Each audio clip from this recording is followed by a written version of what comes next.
ಬೆಂಗಳೂರಿನ ಸಣ್ಣ ವ್ಯಾಪಾರಿಗಳಿಗೆ ಜಿಬಿಗೆ ಶಾಕ್ ಕೊಡ್ತಾ ಇದೆ. ನೀವು ಮನೆಯ ತಳಮಹಡಿಯಲ್ಲಿ ಅಂಗಡಿ ಇಟ್ಟಿದ್ದೀರಾ, ಅಂಗಡಿ ಇಟ್ಕೊಂಡು ವ್ಯಾಪಾರ ಮಾಡ್ತಾ ಇದ್ರೆ ನೋಟಿಸ್ ಖಂಡಿತ ಬರುತ್ತೆ.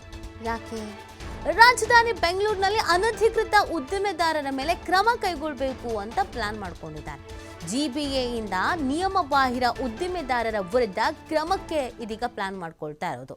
ಸದ್ದಿಲ್ಲದೆ ಸಣ್ಣ ಉದ್ದಿಮೆದಾರರಿಗೆ ನೋಟಿಸ್ ಅನ್ನು ನೀಡ್ತಾ ಇದೆ ಜಿಬಿಎ. ತಳಮಹಡಿಯಲ್ಲಿ ವ್ಯಾಪಾರ ಮಾಡುವಂತಿಲ್ಲ ಅಂತ ನೋಟಿಸ್ ನೀಡ್ತಾ ಇರೋದು. ಕಟ್ಟಡ ಮಾಲೀಕರಿಗೆ ಪಾರ್ಕಿಂಗ್ ಸ್ಥಳ ಮಾಡಿ ಅಂತ ಸೂಚನೆಯನ್ನು ನೀಡಲಾಗಿದೆ. ಮಹಾಲಕ್ಷ್ಮಿ ಲೇಔಟ್ನಲ್ಲಿ ಕಟ್ಟಡ ಮಾಲೀಕರಿಗೆ ನೋಟಿಸ್ ಅನ್ನು ನೀಡಲಾಗಿದೆ.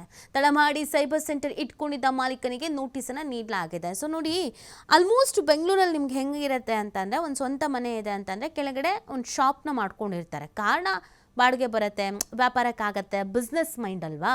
ಸೊ ಆ ಕಾರಣಕ್ಕಾಗಿ ಆ ಮನೆಯಲ್ಲಿ ಅಥವಾ ಆ ಬಿಲ್ಡಿಂಗಲ್ಲಿ ಬೇರೆ ಬೇರೆ ಬಾಡಿಗೆಗೆ ಬರೋರು ಇದ್ರೂ ಕೂಡ ಅವರಿಗೆ ಪಾರ್ಕಿಂಗ್ ವ್ಯವಸ್ಥೆ ಇರಲ್ಲ. ಪಾರ್ಕಿಂಗ್ ಎಲ್ಲಿ ಅಂತ ಕೇಳಿದ್ರೆ ಪಾರ್ಕಿಂಗ್ ಇಲ್ಲ, ಎಲ್ಲಿ ಬೇಕಾದ್ರೂ ಮಾಡ್ಕೊಳ್ಳಿ ಅಂತಾರೆ. ಸೊ ಅದಕ್ಕೇನೆ ನೀವು ಈ ಅಂಗಡಿನ ಮಾಡ್ಕೊಳ್ಳೋ ಬದಲು ಪಾರ್ಕಿಂಗಿಗೆ ವ್ಯವಸ್ಥೆ ಮಾಡ್ಕೊಳ್ಳಿ. ಎಲ್ಲಿ ಬೇಕು ನಗರದಲ್ಲಿ ಅಡ್ಡ ದಿಡ್ಡಿ ಪಾರ್ಕಿಂಗ್ ಎಲ್ಲ ಮಾಡ್ಕೊಳ್ತಾರೆ, ಅದ್ರ ಬದಲು ನಿಮ್ಮ ಬಿಲ್ಡಿಂಗಲ್ಲೇ ಇರಲಿ ಅಂತ ಹೇಳ್ತಾ ಇದ್ದಾರೆ. ಸೊ ಹಾಗಾಗಿ ತಳಮಹಡಿಯಲ್ಲಿ ಏನಾದರೂ ಅಂಗಡಿ ಇಟ್ಕೊಂಡಿದ್ರೆ ನಿಮಗೆ ನೋಟಿಸ್ ಬರುತ್ತೆ ಅಂತೂ ಫಿಕ್ಸು. ಅಂಗಡಿ ಇಟ್ಟು ವ್ಯಾಪಾರ ಮಾಡ್ತಾ ಇದ್ರೆ ನೋಟಿಸು ಕೊಡ್ತಾರಂತೆ. ಈಗಾಗಲೇ ಮಹಾಲಕ್ಷ್ಮಿ ಲೇಔಟ್ನಲ್ಲಿ ನೋಟಿಸನ್ನು ಕೊಟ್ಟಿದ್ದಾರೆ. ಏನೋ ಸೈಬರ್ ಇಟ್ಕೊಂಡಿದ್ರಂತೆ, ಸೈಬರ್ ಸೆಂಟರ್ ಇಟ್ಕೊಂಡಿದ್ರಂತೆ, ಅವರಿಗೆ ನೋಟಿಸನ್ನು ಕೊಟ್ಟಿದ್ದಾರೆ ಅನ್ನೋದು ಗೊತ್ತಾಗ್ತಾ ಇದೆ. ನಿಯಮ ಬಾಹಿರವಾಗಿ ನೀವೇನಾದರೂ ಮೇಲ್ಗಡೆ ಡುಪ್ಲೆಕ್ಸು, ಕೆಳಗಡೆ ನಮ್ಮದೊಂದು ಚಿಕ್ಕದಾಗ ಅಂಗಡಿ ಇದೆ ಅಂತ ಹೇಳ್ಕೊಂಡಿದ್ರೆ ಅಥವಾ ಇಟ್ಕೊಂಡಿದ್ರೆ ನೋಟಿಸ್ ಬರುತ್ತೆ.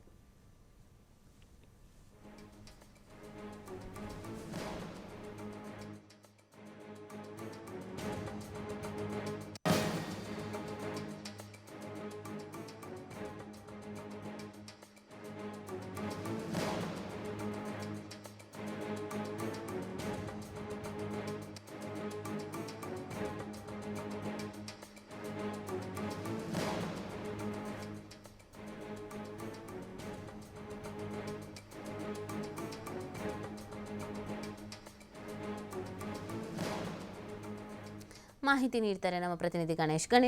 ಈಗ ಕೊಟ್ಟಿರುವಂಥ ನೋಟಿಸ್ನಲ್ಲಿ ಏನಿದೆ ಅಂದರೆ, ಆಲ್ಮೋಸ್ಟ್ ಬೆಂಗಳೂರಲ್ಲಿ ನಾವು ನೋಡಿದಾಗ ಕೆಳಗಡೆ ಅಂಗಡಿ ಇಟ್ಕೊಂಡಿರೋರು, ಶಾಪ್ ಇಟ್ಕೊಂಡಿರೋರು ಈ ಥರದ್ದು ಇರ್ತಾರೆ. ಸೊ ಹಾಗಾಗಿ ಅವರಿಗೆಲ್ಲ ಯಾವ ಥರ ಶಾಕ್ ಎದುರಾಗ್ತಾ ಇದೆ? ಖಂಡಿತವಾಗ್ಲೂ ಜಿಬಿಎ ಒಂದು ರೀತಿಯಲ್ಲಿ ಮಧ್ಯಮ ವ್ಯಾಪಾರಿಗಳು ಅಥವಾ ಸಣ್ಣ ವ್ಯಾಪಾರಿಗಳಿಗೆ ಸಾಕಷ್ಟು ಒಂದ್ ರೀತಿಯಲ್ಲಿ ತೊಂದರೆಯನ್ನು ಕೊಡ್ತಿರುವಂತದ್ದು ಕಾಣ್ತದೆ. ಅಂದ್ರೆ ಜಿಬಿಎ ಕಾರಣ ಅಂತಾನೆ ಹೇಳಕ್ಕಾಗಲ್ಲ.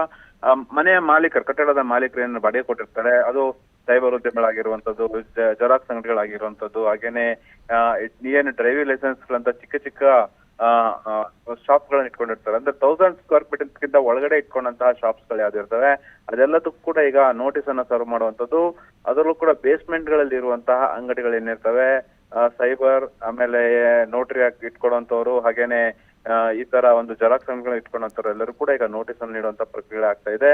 ಸಹಜವಾಗಿ ಅಲ್ಲಿ ಆ ತರದ ಒಂದು ಜಾಗದಲ್ಲಿ ಅಥವಾ ಆ ತರದ ಒಂದು ಸ್ಪೇಸ್ ಇರುವಂತಹ ಕಟ್ಟಡದಲ್ಲಿ ಏನಿದೆ ಅದಕ್ಕೆ ಪಾರ್ಕಿಂಗ್ ಗೆ ಸಪರೇಟ್ ಇಡಬೇಕು ಅನ್ನುವಂತ ನಿಯಮವನ್ನ ಈಗ ತರ್ತಾ ಇರುವಂತದ್ದು. ಸರ್ಕಾರದಿಂದಲೇ ಸೂಚನೆ ಆಗಿದೆ ಅನ್ನುವಂತಹ ವಾದವನ್ನ ಜಿಬಿ ಅಧಿಕಾರಿಗಳು ಮಾಡ್ತಾ ಇದ್ದಾರೆ. ಕಾರಣ ಇಷ್ಟೇ, ಬೆಂಗಳೂರಲ್ಲೂ ಕೂಡ ವಾಹನ ದಟ್ಟಣೆ ಸಾಕಷ್ಟು ಅತಿ ಆಗ್ತಾ ಇದೆ. ಲಕ್ಷಕ್ಕೂ ಹೆಚ್ಚು ವಾಹನಗಳ ನೋಂದಣಿ ಆಗ್ತಾ ಇರುವಂತದ್ದು ವರ್ಷದಿಂದ ವರ್ಷಕ್ಕೆ. ಹಾಗೇನೆ ಪಾರ್ಕಿಂಗ್ ಸಮಸ್ಯೆ ಕೂಡ ಒಂದಿಲ್ಲೊಂದು ಬರ್ತಾನೆ ಇದೆ. ಈ ಹಿನ್ನೆಲೆಯಲ್ಲಿ ಹೇಗೆ ಮ್ಯಾನೇಜ್ ಮಾಡ್ಬೇಕು ಅನ್ನೋ ದೃಷ್ಟಿಯಲ್ಲಿ ಇಟ್ಕೊಂಡು ಸಣ್ಣ ಉದ್ದಿಮೆದಾರರಿಗೆ, ಅದರೂ ಕೂಡ ಕೆಳ ಉದ್ದಿಮೆದಾರರು ಏನಿರ್ತಾರೆ, ಸಣ್ಣ ಪುಟ್ಟ ವ್ಯಾಪಾರ ಮಾಡುವಂತ ಅಂಗಡಿಗಳಿಗೆ ನೋಟಿಸ್ ಕೊಡುವಂತದ್ದು, ಅಲ್ಲಿಂದ ಅವ್ರನ್ನ ನೀವು ನಿಯಮ ಬಾಹಿರವಾಗಿ ಉದ್ಯಮವನ್ನ ನಡೆಸ್ತಾ ಇದ್ದೀರಿ ಅಥವಾ ವ್ಯಾಪಾರವನ್ನ ನಡೆಸ್ತಾ ಇದ್ರಿ, ಹಂಗಾಗಿ ಇಲ್ಲಿ ಈ ತರದೊಂದು ಕಟ್ಟಡಗಳಿಗೆ, ಈ ತರದೊಂದು ಜಾಗಗಳಿಗೆ ಪಾರ್ಕಿಂಗ್ ಸ್ಪೇಸ್ ಅನ್ನ ಕೊಡ್ಬೇಕು ಅನ್ನುವಂತಹ ರೂಲ್ಸ್ ಅನ್ನ ತರ್ತಾ ಇದ್ದಾರೆ. ಆದ್ರೆ ಅದು ಎಷ್ಟರ ಮಟ್ಟಿಗೆ ಕಾರ್ಯರೂಪಕ್ಕೆ ಬರುತ್ತೆ ಅನ್ನೋ ಕೂಡ ಪ್ರಶ್ನೆ ಆಗತ್ತೆ. ಕಾರಣ ಏನಂತಂದ್ರೆ, ಬೇಸ್ಮೆಂಟ್ ಗಳಲ್ಲಿ ಅದರಲ್ಲೂ ಕೂಡ ಅಲ್ಲಿ ಕೇವಲ ಮೆಟ್ಟಿಲುಗಳ ಮೂಲಕ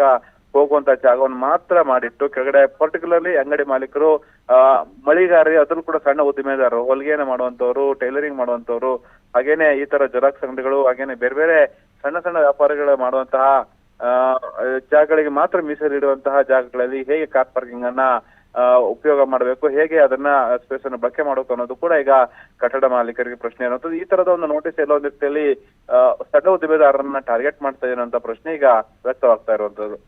ಓಕೆ, ಥ್ಯಾಂಕ್ ಯು ತಮ್ಮ ಡೀಟೇಲ್ಸ್ಗಾಗಿ.